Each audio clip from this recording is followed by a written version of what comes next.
Normalement, c'est lancé. Je le vois en haut.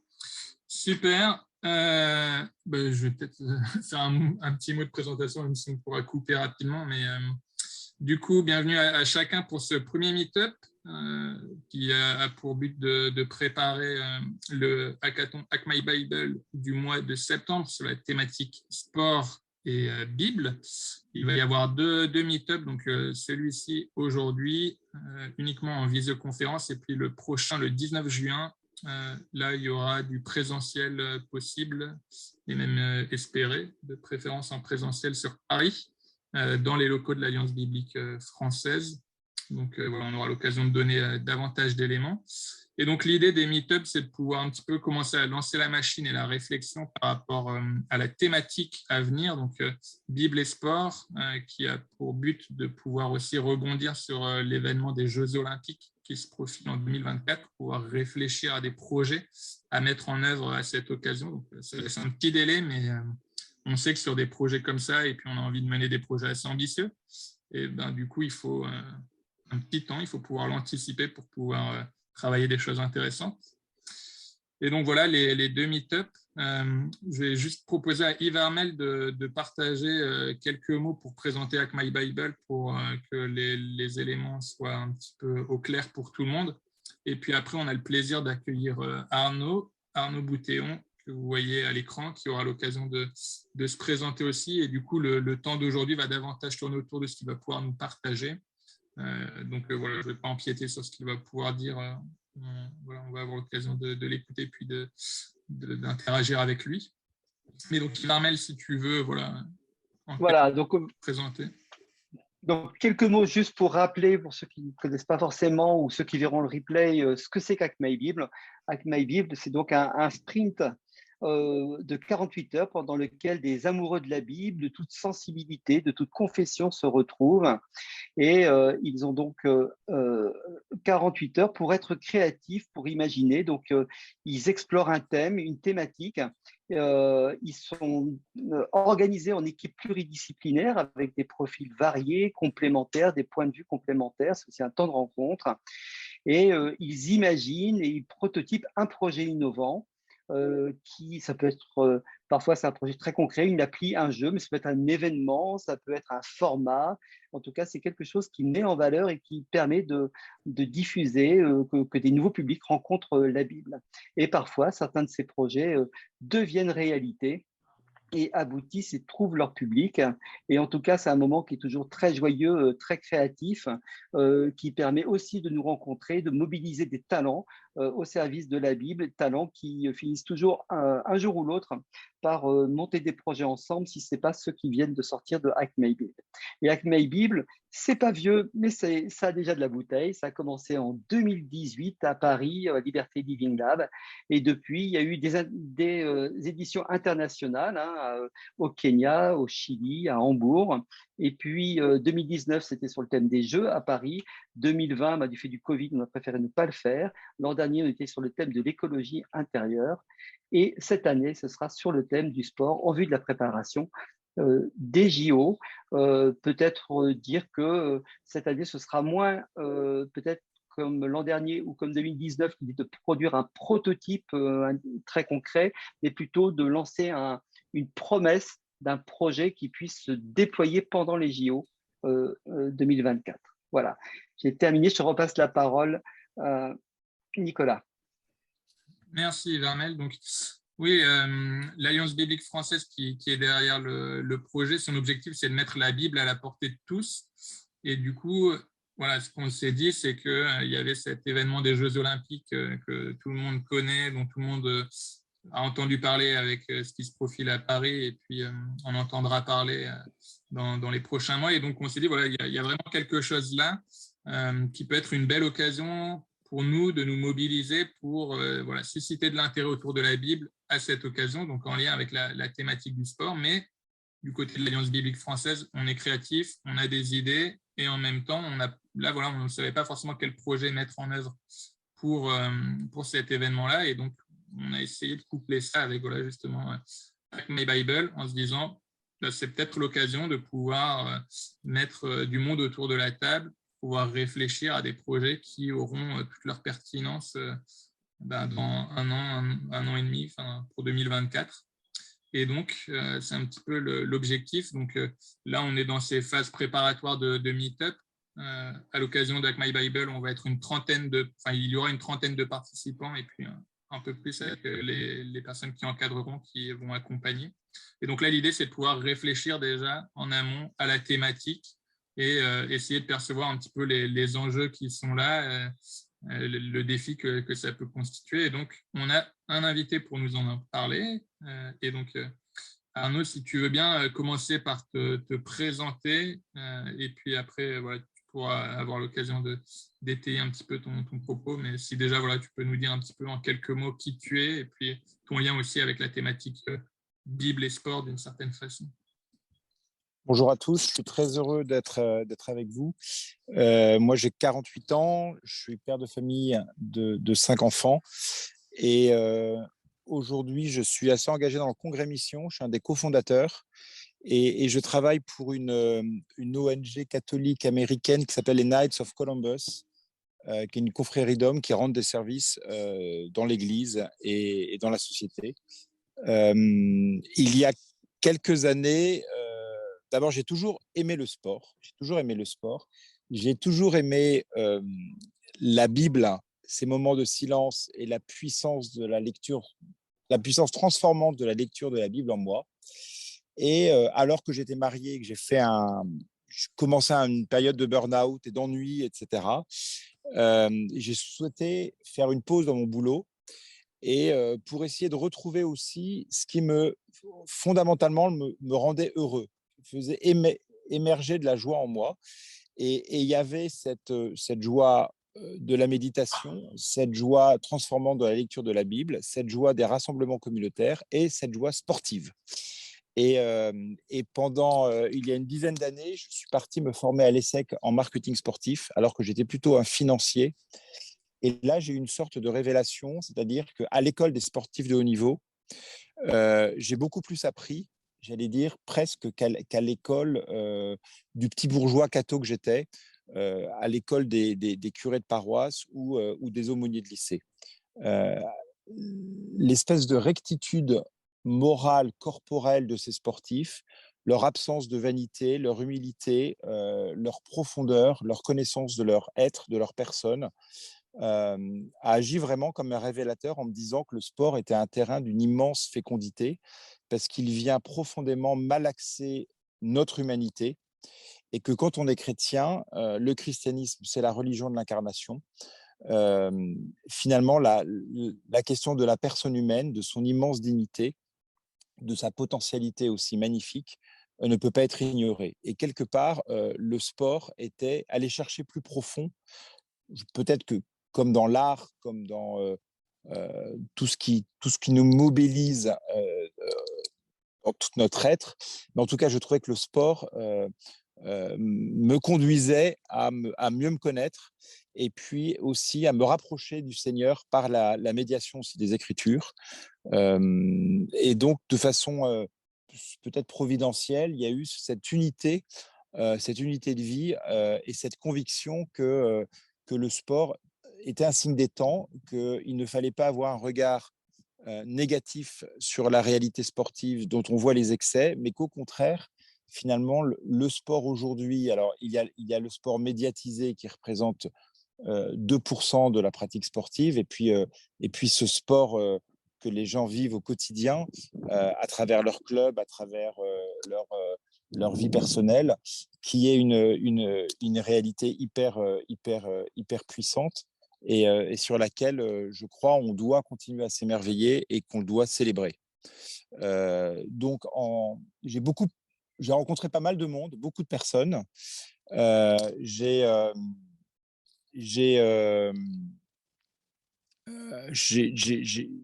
lu beaucoup tout ce qui touchait au sport et à la foi, en rencontrant aussi des exégètes de la Bible, rencontrant des moines, rencontrant des sportifs de haut niveau, fracassés, des sportifs en gloire. Enfin, je pense avoir fait le tour de pas mal de situations qui ont trait à la spiritualité et au sport. Et en 2017, j'ai écrit un petit livre qui s'appelle comme un athlète de Dieu, manifeste, sportif et chrétien. Euh, et, euh, et puis, depuis ce temps-là, à ma place, j'essaye de créer des petites passerelles entre le sport et la foi, à travers des rencontres entre des champions, à travers des petits événements, à travers des conférences, etc.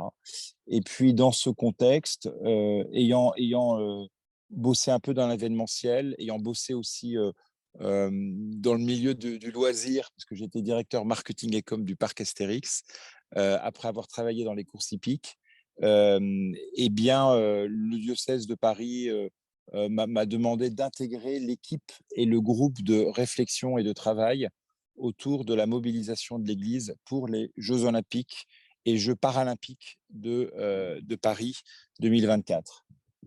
Donc c'est un événement, je disais que le sport était un signe des temps, je crois que c'est une réalité qu'on doit accueillir.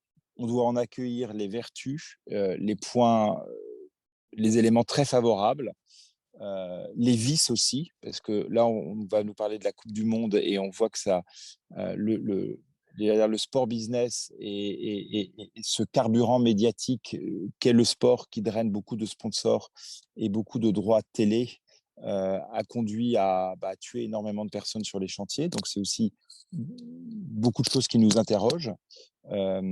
Mais en tout cas, je crois que les Jeux olympiques sont un événement historique, un événement marquant. Les Jeux olympiques vont avoir lieu dans notre pays. Le monde olympique a toujours eu un compagnonnage avec le sport. Récemment, il y a eu un document des évêques de France qui est quand même assez épais sur le sport le sport et l'Église catholique. Alors, c'est une vision un peu limitée, hein, mais qui montre que le monde olympique a toujours eu une sorte de reconnaissance du fait religieux, une sorte de reconnaissance que le carburant spirituel était un moteur pour beaucoup d'athlètes, et le monde olympique le reconnaît et le célèbre. Donc, il y aura une présence visible, comme toujours dans le village olympique, pour les mouvements, pour les religions. Ensuite, les Jeux olympiques, paralympiques sont une méditation sur le thème de l'hospitalité. Vous savez, celui qui est l'hôte, c'est celui qui accueille et qui reçoit. Dans la Bible, il y a beaucoup de réflexions sur l'hospitalité, autour de la figure d'Abraham. Donc, comment est-ce que nous, chrétiens, ça nous interroge? Et puis, il y a aussi la question du handicap et de la souffrance. Je crois qu'en rencontrant le mouvement olympique, en ayant de bons échanges avec Tony Estanguet, on voit que les responsables du comité d'organisation veulent réellement apporter de la joie, de l'unité à notre pays à travers ces Jeux olympiques. Et ils se tournent vers les religions qui peuvent être un ciment entre les civilisations, entre les peuples, qui peuvent être des artisans d'unité. Donc le mouvement olympique nous a posé la question en disant, voilà, comment est-ce que vous pouvez aider, comment est-ce que vous pouvez contribuer à votre place et autour du sport à réduire des fractures qui peuvent se manifester dans la société. Et donc, on a réfléchi aussi aux personnes qui sont sans abri, qui sont fracassées par la vie. Il y a toute une réflexion sur l'inclusion par le sport. Et puis, j'évoquais aussi les Jeux paralympiques.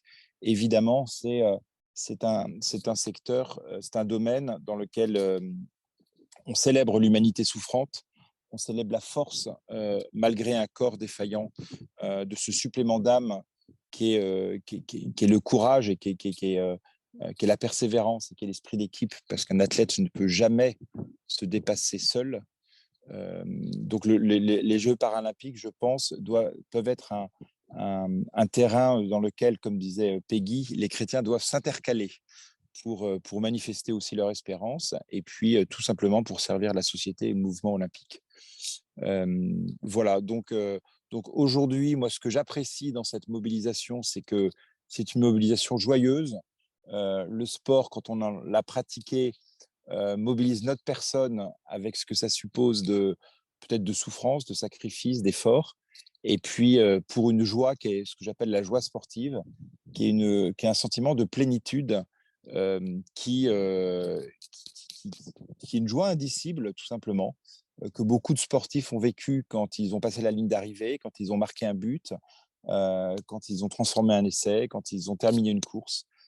Donc, c'est quelque chose qui peut-être rejoint quelque chose de céleste.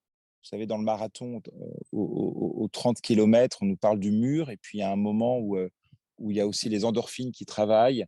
Il y a quelques philosophes qui ont évoqué ce travail des endorphines en nous comme peut-être la préfiguration d'un corps céleste. Donc, ça pose aussi la question de la vie éternelle, la question de la limite, mais aussi de la puissance de notre corps, de la merveille qu'est notre corps, temple de l'esprit.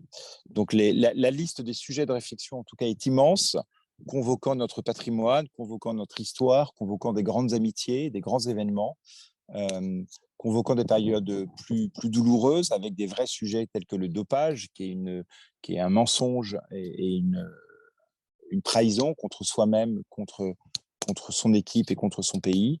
Et puis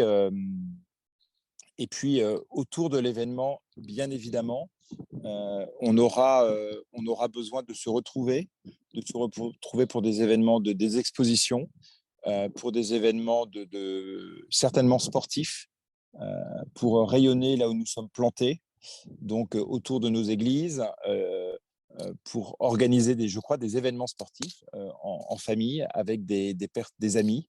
Et puis, à travers ce corps en mouvement, je crois qu'on peut aussi ouvrir un champ de méditation, un champ d'étude sur la finalité de notre vie, sur des questions essentielles, sur la question de la communion avec les autres, sur le partage d'un objectif commun, sur la question de la finalité de la souffrance, sur les vertus humaines, les vices aussi, sur ce combat intérieur. Donc, voilà, moi je trouve que c'est un terrain qui est extraordinaire, où on est en permanence sur une ligne de crête entre de belles vertus et puis de la chute. Donc, j'ai un regard bienveillant sur cette humanité fracassée qui peut le pire comme le meilleur. Et je crois que les chrétiens doivent être sur la brèche. Quand il y a, Saint Paul disait, il faut pleurer avec ceux qui pleurent et se réjouir avec ceux qui se réjouissent. Il y a aussi chez Paul beaucoup de métaphores sportives. J'ai poursuivi ma route, je cours après cette couronne. La couronne sportive, finalement, est une couronne périssable, mais notre couronne, nous, elle est impérissable. Le Christ lui-même a marché, il a transpiré, il a enseigné. Donc, c'est la réflexion sur notre incarnation. Il y a cet épisode aussi dans la Bible de la course au tombeau, avec deux apôtres qui se tirent la bourre, un plus âgé, un plus jeune. Le plus jeune qui relate le récit avec beaucoup d'humour, expliquant qu'il a couru plus vite que le plus âgé, mais le plus âgé, il a laissé la préséance au plus âgé pour rendre témoignage de la résurrection. Enfin, il y a beaucoup de choses à explorer dans le sport. Et moi, j'étais très séduit par l'approche développée par Nicolas et puis par votre groupe. Aujourd'hui, on a commencé à mettre en place un groupe de travail et de réflexion avec des événements et des manifestations avant les Jeux Olympiques, des événements et des manifestations qui pourront avoir lieu pendant les Jeux Olympiques, et puis avec des événements et des manifestations en lien avec le comité olympique, avec les contraintes que ça peut avoir en termes d'affichage, de témoignage, peut-être d'évangélisation, et puis des événements et de manifestations autour des lieux de culte, dans la rue, pour laisser libre cours à notre créativité missionnaire. Voilà, donc il y a aussi une réflexion pour donner la parole à des sportifs de haut niveau, sportifs de moins haut niveau, mais avec tout autant de mérite, sur le sens que le sport donne à leur vie, et puis à la communion entre les êtres humains. Voilà ce que je voulais vous partager très librement. Il y aura une dimension certainement culturelle avec des outils qui pourront être développés. Ça sera des conférences, ça sera des applications, des sites internet. Moi, je suis assez sensible aussi peut-être à avoir une application autour de la prière.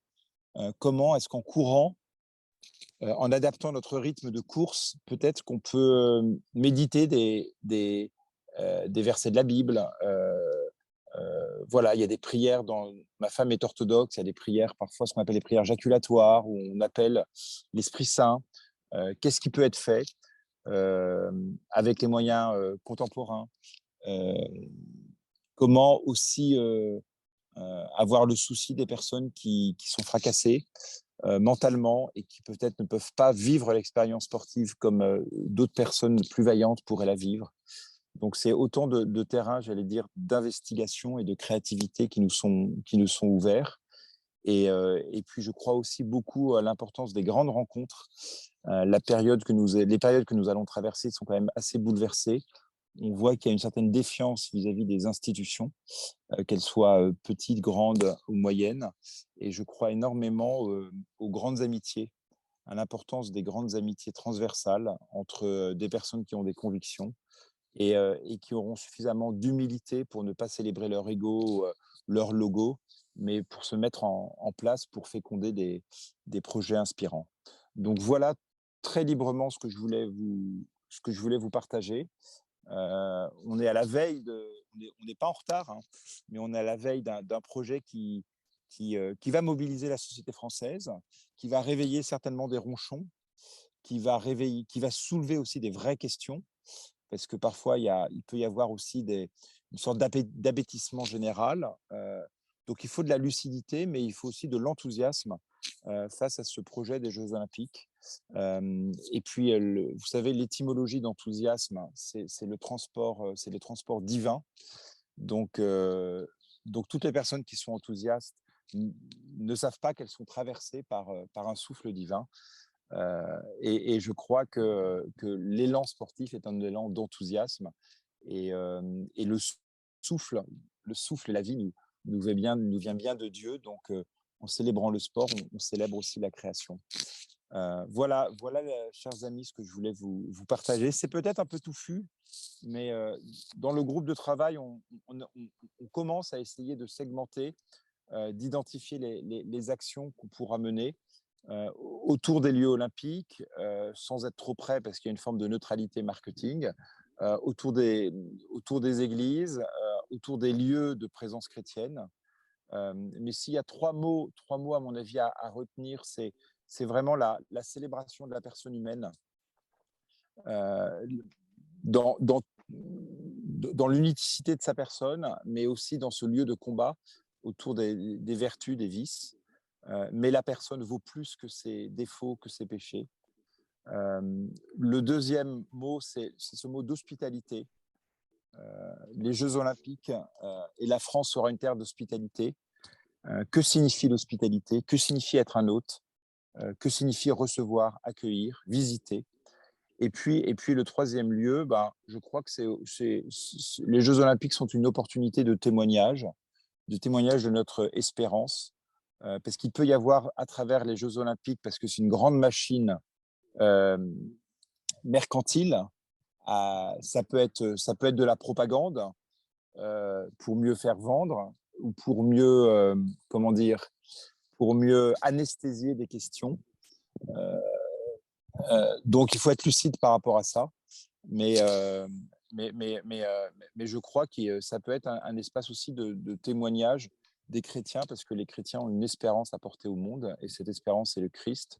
Et voilà. Donc voilà ce que je voulais vous partager rapidement, chers amis, au début de cette mobilisation pour les Jeux Olympiques et Paralympiques. Merci en tout cas de m'avoir donné cette opportunité de témoigner, et puis j'espère pouvoir vous retrouver au Congrès Mission. Et puis j'ai bien noté le week-end du 14-15 septembre et ces ateliers extrêmement riches. 17-18. 17-18, pardonne-moi. Non, il n'y a aucun souci. Je l'ai noté sur mon agenda. Mais du coup, si tu as encore un peu de temps avec nous, Arnaud, qu'on puisse te poser quelques questions si l'un ou l'autre a eu des réflexions suite à ce que tu as partagé. Pour ceux qui nous ont rejoints, Erika, Béatrice, on est en meet-up, donc c'est pour préparer le hackathon du mois de septembre, justement, le 17 et 18. sur le thème sport et Bible. Et du coup, l'idée, c'est de pouvoir, en amont, commencer à réfléchir à la thématique de cette année, donc Bible et sport. Donc, au travers de ce que tu as pu partager, Arnaud, moi, j'ai noté quelques éléments, mais à la fois bien pensé. On dit toujours Jeux olympiques, mais il y a aussi la dimension des Jeux paralympiques. Et c'est vrai que dans la manière de réfléchir à des projets autour de la Bible à cette occasion, c'est un élément à ne pas oublier. Je trouve aussi les questions de temporalité. Il y a l'événement à proprement parler qui est bien daté, mais voilà, il y a une mobilisation qui est possible aussi en amont, avant, pendant et après.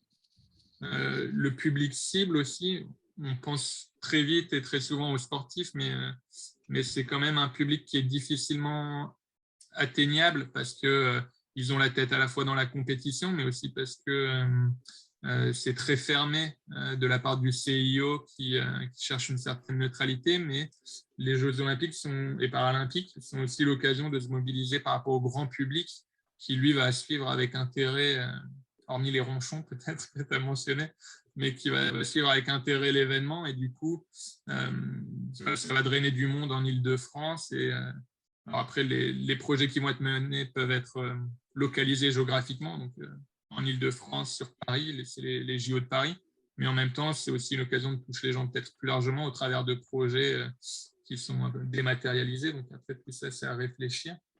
Et puis, les trois mots, du coup, célébration, hospitalité, opportunité. Est-ce que tu pourrais préciser, Arnaud, à ton niveau, alors là, j'ai vu qu'il y avait une question d'Iverman, je n'ai pas eu le temps de la regarder, mais quels sont les projets concrets sur lesquels vous réfléchissez? Je ne sais pas si c'était la question d'Iverman ou si c'en est une autre, mais les projets concrets sur lesquels vous êtes, parce que du coup, tu as dit que tu as travaillé avec le diocèse de l'Île-de-France en ce qui te concerne sur cet événement-là.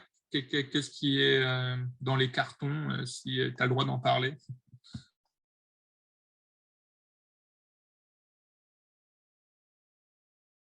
Ton micro est coupé. Voilà.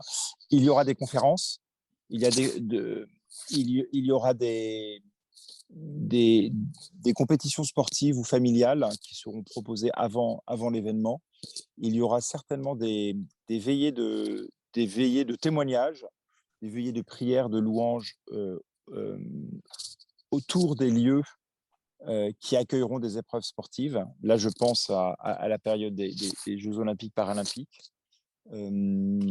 Un appel à des bénévoles pour les Jeux paralympiques. Là, ce ne sera pas un événement confessionnel, mais on voudrait aider, tout simplement aider les organisateurs. Je suis sensible au fait qu'on puisse avoir peut-être une application de prière sportive qui nous permettrait peut-être de prier en courant ou dans la pratique sportive. Je vous balance comme ça des idées en vrac. Sur la question de l'hospitalité, je sais qu'il y a des choses à faire. Je crois qu'il faut creuser. Il faut en tout cas, et là on aura besoin de vous. Enfin, peut-être que vous pourriez même être porteur. Je crois d'éditer peut-être une Bible avec des extraits de la parole de Dieu qui convoque la réalité sportive de près ou de loin, et que ce document soit très largement diffusé. Je pense aussi qu'on a besoin de documentaires, de capsules vidéo avec des témoignages de sportifs. Voilà, donc il y a des événements sportifs en lien avec l'IPSEL et là où il y a des lieux d'église, donc dans les écoles, dans les paroisses, etc. Là où il y a des lieux d'enseignement, je pense au Collège des Bernardins qui est des conférences. Évidemment, il y aura ça, mais ça, c'est assez contrôlé par le CIO. Il y a cette aumônerie catholique avec le contenu qui pourra y être dispensé. Il y a des enjeux peut-être d'accompagnement d'athlètes de haut niveau. Alors, par exemple, les Mexicains, les Polonais viennent avec leur chapelain. Mais peut-être que moi, je trouve que ça pourrait être intéressant de mettre en place des chaînes de prière pour prier pour les sportifs, pour les athlètes français. Et on peut avoir des parrainages de sportifs français avec 10 enfants qui vont avant et pendant l'événement, s'engager à avoir une prière pour eux. Donc, il y a beaucoup de choses à faire. Il y a évidemment des expositions avec de très belles images autour et peut-être des prières sur la base d'images en grand format d'exploits sportifs. D'avoir des panthéons d'athlètes chrétiens qui ont pu raconter, témoigner de leur rencontre avec le Christ et du carburant que représentait la foi dans leur vie. Et puis, on peut aussi imaginer des livres, mais je suis assez sensible plutôt au livret, parce que souvent, le livre, en dehors d'un public un peu universitaire ou élitiste, qui vont le travailler et l'étudier, mais on va en faire un classement un peu rapide. Je pense qu'aujourd'hui, les jeunes ont besoin de petits bouclettes très attractifs dans la forme, et avec derrière soit des petites prières, soit des petites questions pour les conduire à la lumière du sport, de la Bible et de la foi, peut-être à devenir de meilleures personnes dans leur vie. Parce que c'est ça, hein. L'athlète, il ne cherche pas à être le meilleur, fondamentalement, il cherche à être meilleur. Et c'est pas à pas, en tombant, en se relevant, qu'on essaye d'être de meilleures personnes. Et si les chrétiens peuvent surfer sur cet événement sportif pour peut-être soulever les bonnes questions, sans jamais faire de la moraline, comme disait Céline, mais avec beaucoup de bienveillance et d'humilité, de se dire, en utilisant la métaphore sportive, si ces athlètes-là sont devenus ce qu'ils sont, c'est qu'ils ont une épaisseur humaine, une densité humaine, et comment est-ce que moi, à ma place, je peux m'en inspirer. Donc là, ça peut être un petit site internet, ça peut être des petits livrets, ça peut être... voilà. Je pense qu'il y a beaucoup de choses à mettre en place. J'aime le système des parrainages de sportifs, mais ce qui est très important, c'est qu'il ne faudrait pas que les milieux chrétiens se regardent le nombril pour faire des courses de paroisse ou pour faire de l'entre-soi. Voilà. Il faut vraiment on a une parole que le monde attend. Comment est-ce que réussir à adresser cette parole sans faire de l'entre-soi chrétien? Et donc ça, c'est des enjeux de communication aussi importants. Le monde sportif a une bienveillance, le CIO a une bienveillance par rapport aux faits religieux. Ça, j'en ai pas parlé, mais il faut être aussi lucide que ils ne veulent pas que la pratique sportive soit non plus instrumentalisée par les religions. Quand des sponsors payent plusieurs dizaines de millions d'euros pour accoler leur marque aux Jeux Olympiques, ce qui est la contrepartie aussi d'une exposition médiatique, et qu'un athlète se précipite devant les caméras en disant I love Jesus ou je suis l'islam, ou I follow Mahomet, ça peut susciter aussi de la division, du clivage et de l'instrumentalisation de part et d'autre. Donc, je crois qu'il faut aussi être lucide, respectueux. Aujourd'hui, beaucoup de personnes dans le monde du sport le considèrent comme une religion à part entière. C'est-à-dire qu'on voit qu'il y a une liturgie sportive, et qu'à partir du moment où un sportif rentre dans le stade, rentre dans l'arène, quelque part, le stade est une cathédrale, la piste, c'est un autel, et on est dans le sacré, et rien d'extérieur ne doit venir profaner le sacré. Voilà, donc c'est une religion païenne, c'est une religion peut-être très kitsch, mais et aujourd'hui, chez certains penseurs du mouvement sportif, ce qu'ils peuvent faire avec le monde de la religion tient plus de l'écuménisme que du culturel. Voilà, c'est une petite une petite réflexion que je vous livre. Mais vous verrez, plus on se rapprochera de l'événement, plus on verra aussi que le terrain religieux est un terrain abrasif. Là, il va y avoir des polémiques certainement sur les tenues des athlètes musulmanes. Doivent-elles se couvrir la tête ou non? Et derrière, avec la question que soulève l'islam, on voudra éventuellement décompenser les restrictions qu'on pourrait apporter à l'islam peut-être en essayant de brimer aussi les chrétiens. Voilà, le terrain, c'est un terrain abrasif les organisateurs sportifs du COJO, en tout cas, sont moins ouverts que le CIO, qui ont une vision plus internationale. La laïcité à la française a besoin aussi d'être, je pense, d'être apaisé, d'être convaincu du sain et du bon compagnonnage entre le sport et la foi dans le contexte des Jeux Olympiques. Alors j'ai eu le petit commentaire d'Yvarmel qui disait dans la course je n'ai pas éprouvé le corps céleste. Moi non plus, ça m'est arrivé 1 ou 2 fois, mais c'est vrai qu'il y a beaucoup de souffrance. Après il y a ces moments de plénitude que peut-être moi que j'ai eu dans des moments spirituels forts et que j'ai pu éprouver aussi dans des joies sportives. Voilà, c'est des espèces de moments où on est aligné entre son histoire, ses sacrifices, l'instant présent, et puis une forme de fierté de ce qu'on a fait, une unité de vie entre son esprit, son corps, son intellect, son âme. Voilà, moi je l'ai partagé, je l'ai vécu, je ne sais pas si d'autres personnes l'ont vécu. Et puis, c'est des moments où on rend grâce, tout simplement. C'est des moments de louange très simples. Et puis, comme si on était restauré à notre place. Je n'arrive pas à l'exprimer, mais peut-être que d'autres personnes l'ont pu l'expérimenter. J'en avais discuté avec des sportifs de haut niveau qui disaient que c'était des grands moments de louange, presque d'extase. Donc voilà. Ouais, merci Arnaud. L'idée, c'est qu'on puisse avoir vraiment un petit temps aussi d'échange. Du coup, si les uns ou les autres, vous avez des questions, n'hésitez pas.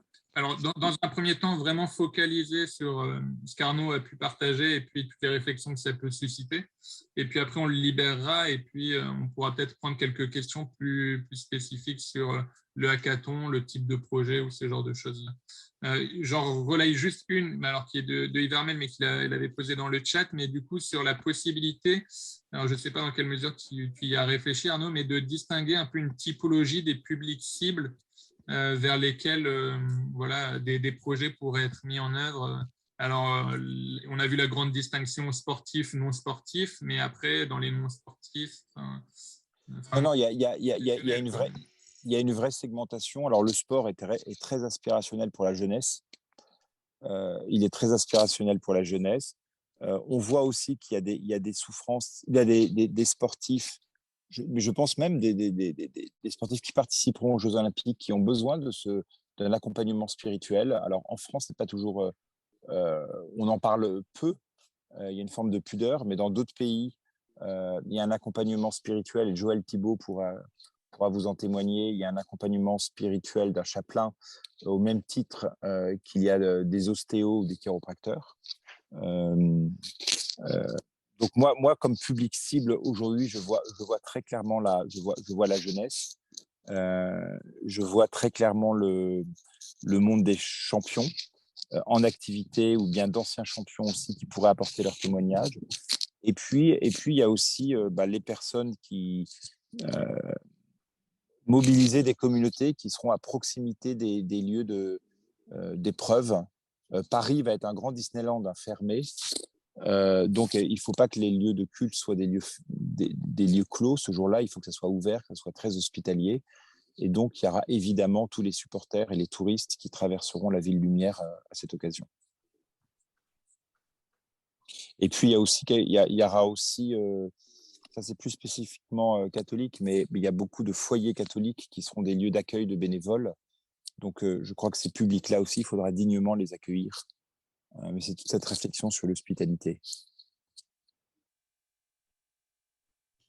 Moi, j'aurais une question par rapport à, en tout cas, si je peux intervenir, j'aurais une question pour savoir s'il y a eu une certaine coordination au niveau d'un ensemble d'acteurs, c'est-à-dire, vous avez parlé beaucoup du monde catholique, Est-ce que, je ne sais pas, le monde protestant a été mis dans la boucle? Est-ce que, par exemple, des associations comme Sport et Foi a été contactées? Voilà. Est-ce qu'il y a un endroit où on peut voir un peu déjà tous les acteurs qui se sont réunis autour de ce que vous avez présenté? Alors, aujourd'hui, moi, je sais que je suis en lien avec Joël Thibault.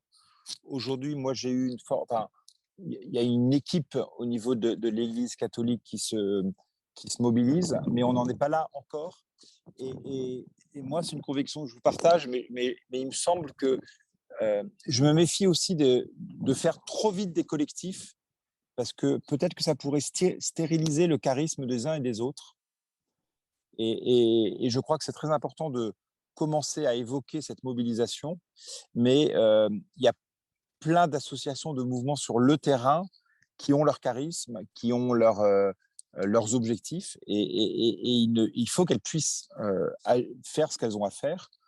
Et alors après, on pourra organiser une rencontre avec des grands acteurs, peut-être pour faire des grands événements ensemble, mais je crois que ça doit d'abord passer par des personnes qui s'estiment et qui se connaissent que par des institutions. Et il ne faudrait pas que ça puisse stériliser une multitude de belles initiatives où chacun, avec ses idées, avec ses charismes, pourra mener les projets qu'il a dans le cœur et qui pense être les meilleurs.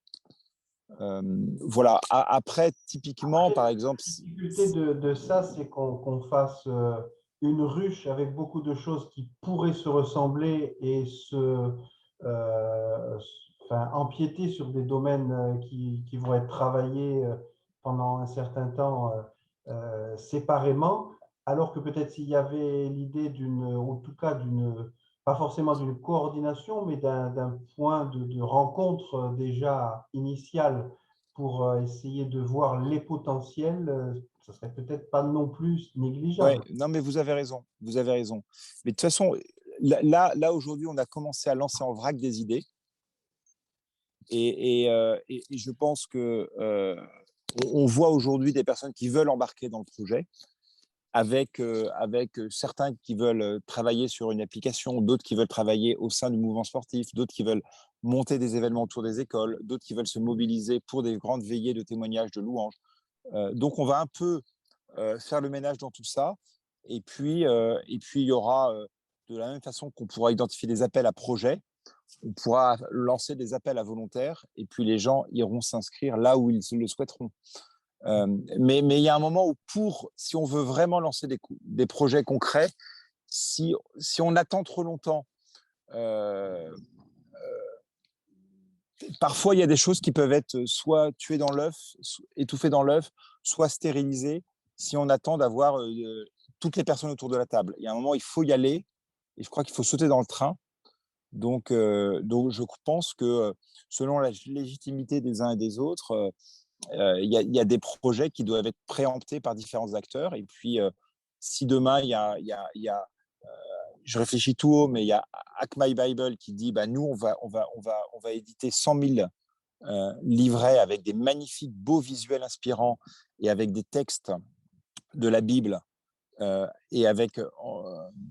et ou avec des témoignages de sportifs de haut niveau. Et ça, on voudrait que ça soit diffusé dans les écoles, autour de l'événement, etc. Et moi, je crois que derrière, le monde catholique pourra dire « Ok, ce projet-là, c'est vous qui le prenez et on va vous aider et on va vous soutenir. » Et vous voyez, c'est qu'à mon avis, selon le charisme et la vision des uns et des autres, il ne faut pas qu'on se marche dessus, mais il y en a qui ont une vraie légitimité pour préempter certains terrains, quoi. Ouais, si je peux ajouter un complément. Et effectivement, en fait, je pense que ça commence à se rassembler, mais dans chacune des confessions. Au niveau évangélique, il y a une structure qui s'est créée qui s'appelle Go+, par exemple, et qui rassemble différentes œuvres, donc, comme Sport et Foi et d'autres, et qui réfléchit à s'investir, alors pas seulement sur les Jeux Olympiques, eux, même déjà la Coupe du Monde de rugby qui arrive là en France, mais sur des événements comme ça. Après, en fait, pour qu'il y ait une volonté plus large de rassemblement, en fait, je pense que ça dépend aussi des projets, parce que certains projets ont une pertinence pour être menés dans une confession chrétienne, d'autres par juste une association. Enfin, voilà, ça dépend vraiment des projets. Donc, je pense que il y en a beaucoup aussi qui sont attentistes au jour d'aujourd'hui et à se dire, mais un petit peu comme nous on le fait là maintenant et avec l'objectif d'Hack My Bible derrière, mais c'est quel va être le projet qui va aussi pouvoir rassembler peut-être tel ou tel, quoi. Parce qu'on sent que c'est vraiment le projet qui répond à un besoin, un projet qui peut fédérer et puis qui a une certaine ambition, quoi. Donc, je pense qu'il y a aussi cet aspect-là. Ça commence, voilà, par rapport aux prises de contact que nous, on a pu avoir du côté de l'Alliance biblique française. On a le sentiment que ça commence un petit peu à bouillonner à droite, à gauche, dans le milieu catholique, dans les milieux protestants évangéliques. Mais voilà, les gens commencent un petit peu à se parler. Arnaud a mentionné Joël Thibault, qui est aumônier auprès des sportifs dans le milieu protestant et qui sera l'intervenant l'un des intervenants du prochain meet-up au mois de juin. Donc voilà, ça commence à discuter et tout, mais après ça passe l'étape suivante. Justement, c'est l'étape suivante, donc ça sera dans quelques temps encore, je pense. Je vais devoir vous quitter dans 5 minutes, je suis désolé. Aucun souci. Est-ce qu'il y a encore une question plus spécifique ou une réaction, une remarque par rapport à ce qu'a pu partager Arnaud, et puis après on pourra le libérer et puis on pourra embrayer sur un ou deux autres sujets avant de clore, quoi. L'idée, c'est pas forcément d'avoir un temps qui est très long non plus. Est-ce qu'il y avait des réactions?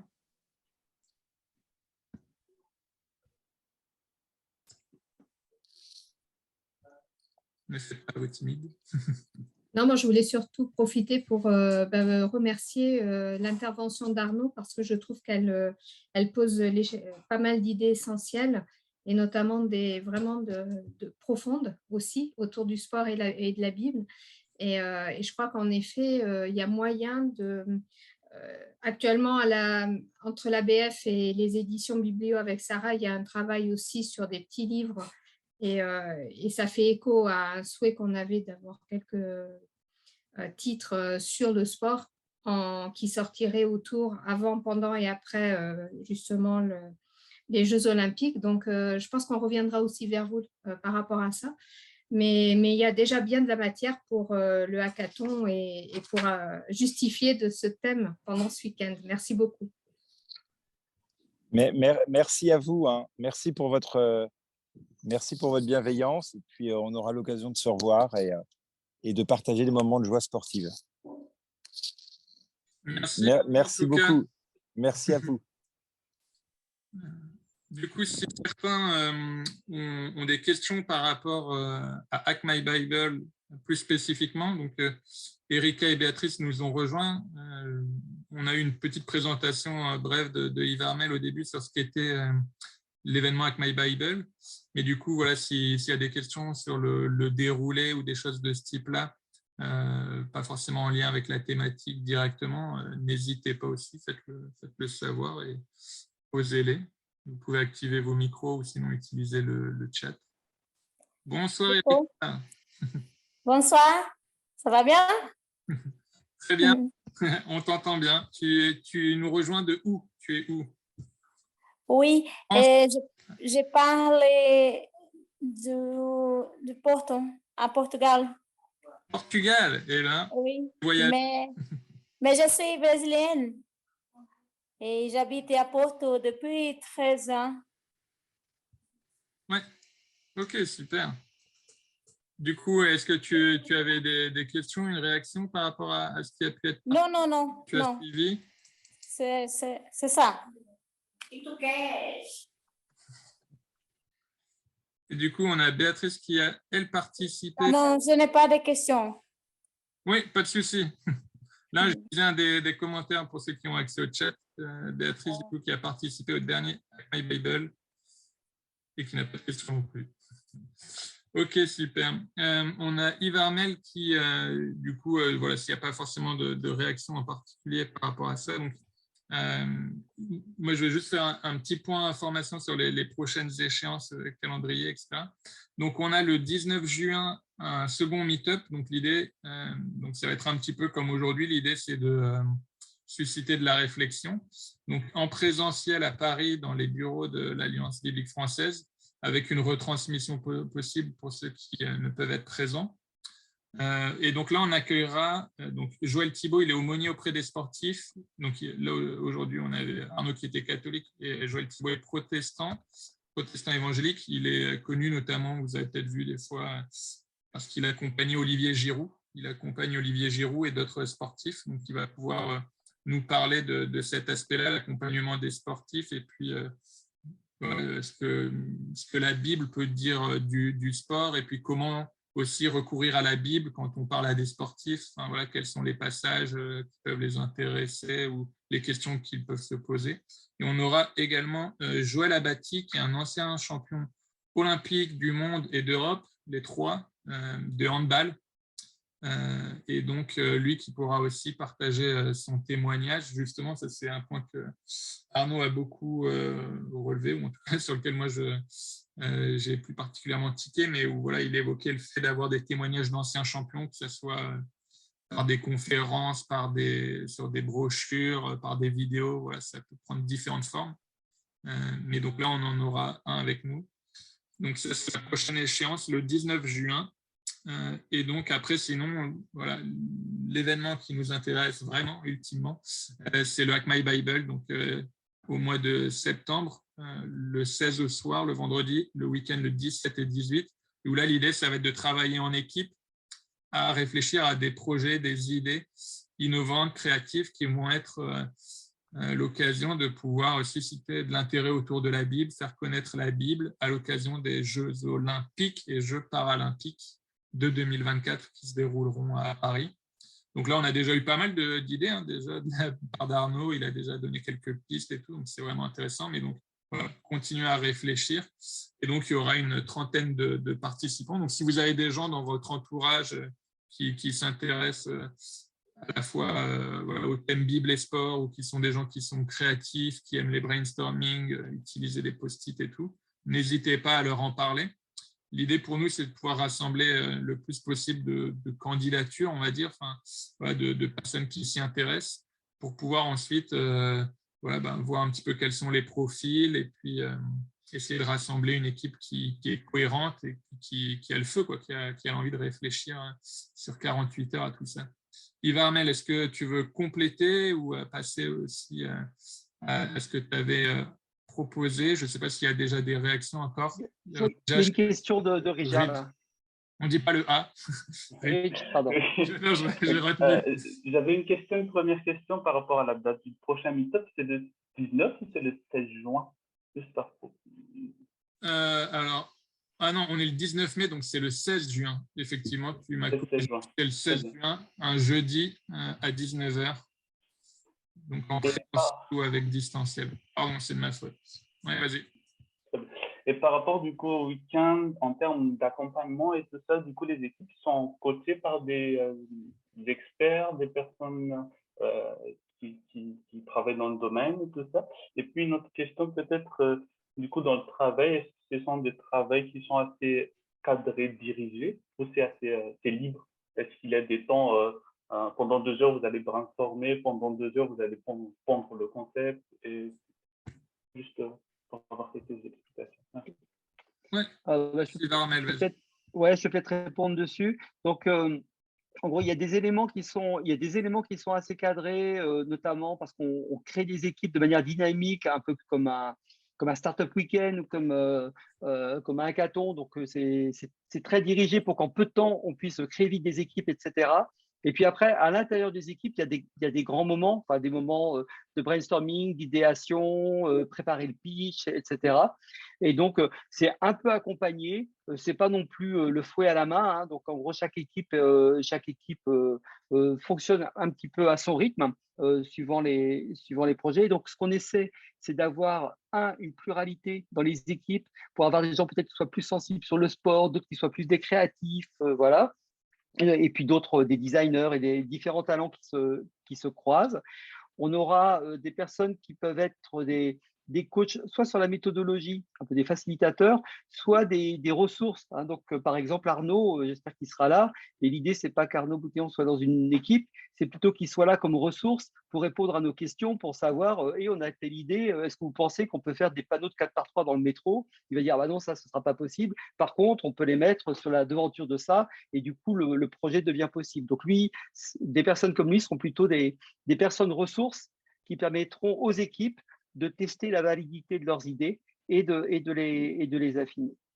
Et peut-être une dernière chose, hein, autant sur d'autres événements précédents, on était vraiment sur la recherche d'un prototype et d'une démonstration, par exemple si c'était du logiciel, qu'on puisse tester l'application et voilà. Là, on est plutôt à chercher vraiment ce qui est la bonne idée qui pourra passer à l'échelle pour déployer dans les 2 ans. Donc, on est plutôt à sortir un pitch, une démonstration de ce que l'on veut.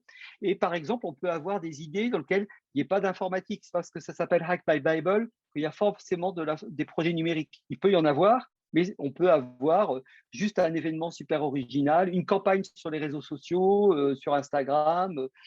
Ça peut être un livre de recettes, enfin, je ne sais pas, des flyers à mettre dans le métro. Enfin, il y a plein d'idées possibles. Et donc, on ne s'enferme pas sur une forme particulière liée, par exemple, au talent, au développement informatique. Et puis, on n'est pas obligé non plus de l'avoir prototypé et testé au cours du week-end. On sera plutôt sur donner une idée de ce que c'est, de la valeur que ça a. On est plutôt sur un pitch d'un projet à déployer derrière. Merci. Et juste du coup, pour cette année, s'il y aura, pour pouvoir réaliser concrètement le projet dans les 2 ans à venir, il y aura par la suite des accompagnements ou il y aura des projets qui seront sélectionnés ou ça se passera, ou après Hack My Bible, ça s'arrêtera. Nicolas, peut-être plus, toi, sur les partenaires qui seraient associés et sur les suites du projet? Oui. Alors, l'idée, en tout cas, c'est de pouvoir concrétiser les projets. Hein. Ce n'est pas juste de faire un week-end sympathique, de bonne ambiance et avec des bonnes idées et où on se tape sur l'épaule à la fin. L'idée, c'est vraiment de pouvoir aller au bout et 1 an et demi, 2 ans après, à l'occasion des JO, de pouvoir présenter quelque chose, quoi. Alors après, souvent, il y a, admettons, 6 équipes, comme il y a une trentaine de participants, et sur les 6 équipes, il y a un seul projet ou 2 qui vont être concrétisés.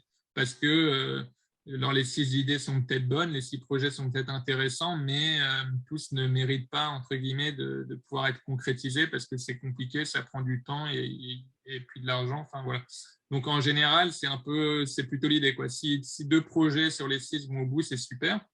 Et donc, après, ces projets-là, c'est à définir, mais soit l'équipe qui l'a initié continue parce qu'elle est disponible, elle est motivée et tout, elle continue à porter le projet.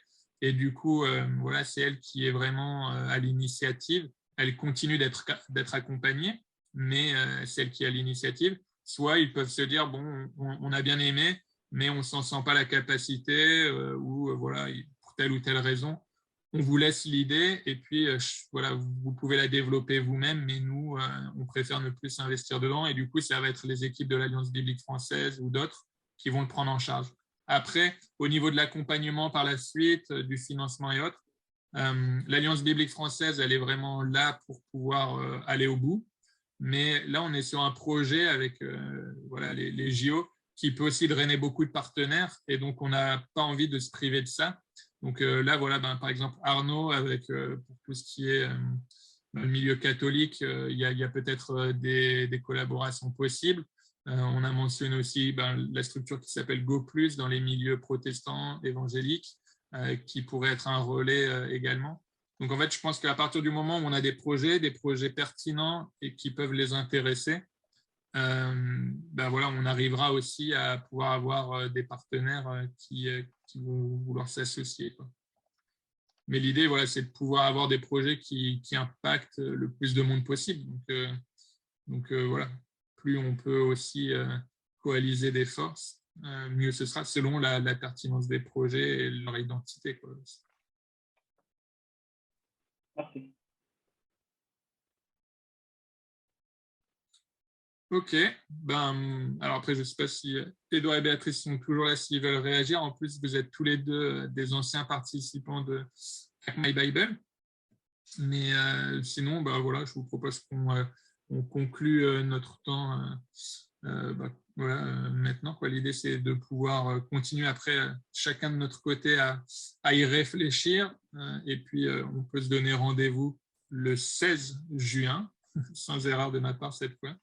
Édouard, ça va? Tu as pu suivre malgré la connexion finalement? Oui, j'ai tout suivi, c'est très bien, c'est très intéressant, c'est un bon premier, ouais, une bonne première étape. Et, et voilà, après ça donne pas mal d'idées, donc c'est bien.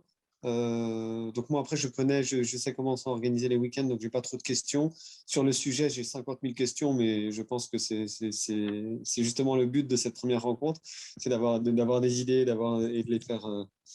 Voilà, de les réfléchir. Mais non, je trouve ça super et j'y vois plus clair en fait sur le sport et la Bible, sur le fait que vous ayez choisi ce thème qui me paraissait un petit peu décalé au départ. Et finalement, il y a quand même plein de choses à faire, donc c'est super. Ouais. Cool. Bon, bah, c'est bien. Alors, ça a déjà répondu à quelques interrogations.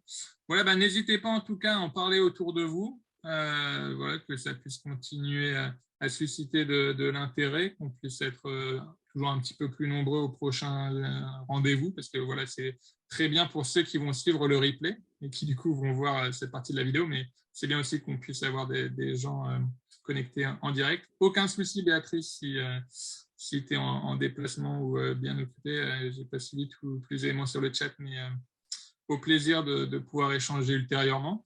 Donc, rendez-vous en juin. Et puis, voilà, bah, merci de votre participation.